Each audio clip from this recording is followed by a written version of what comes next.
জুলাই 2026-এর বর্তমান পরিস্থিতি ও Malaysia calling ভিসার ফ্লাইট সংক্রান্ত প্রকৃত তথ্য নিচে তুলে ধরা হলো। 1.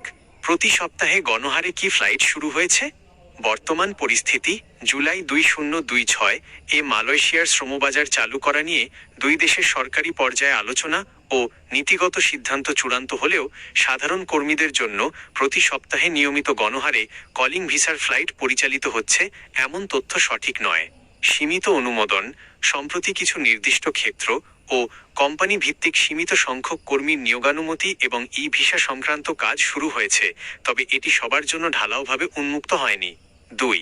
সঠিক ফ্লাইট প্রক্রিয়া ও যোগ্যতা। যেসব কর্মীর চূড়ান্ত ফ্লাইট নিশ্চিত হবে তাদের নিচের ধাপগুলো সম্পূর্ণ থাকতে হবে: নিয়োগকর্তার স্পষ্ট অনুমোদন, ডিমান্ড লেটার এবং ভিডিআর ক্লিয়ারেন্স, বৈধ ভিসা, ইভিআইএসএ ও মেডিকেল ফিটনেস রিপোর্ট,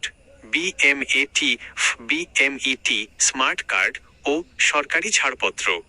3. সাধারণ কর্মী ও বিদেশগামীদের জন্য পরামর্শ: গুজবে কান দেবেন না। বিভিন্ন সোশ্যাল মিডিয়া ও এজেন্সির চটকদার প্রচারণা, যেমন প্রতি সপ্তাহে ফ্লাইট হচ্ছে বা অগ্রিম টিকিট বুকিং দিন, এ ধরনের তথ্য যাচাই না করে কাউকে কোনো টাকা দেবেন না। অফিসিয়াল খবরের দিকে নজর রাখুন। ভিসার অগ্রগতি এবং ফ্লাইটের সুনির্দিষ্ট তারিখ জানতে সরাসরি প্রবাসী কল্যাণ ও বৈদেশিক কর্মসংস্থান মন্ত্রণালয় অথবা বিএমইটি এর অফিসিয়াল নোটিশ বোর্ড অনুসরণ করুন।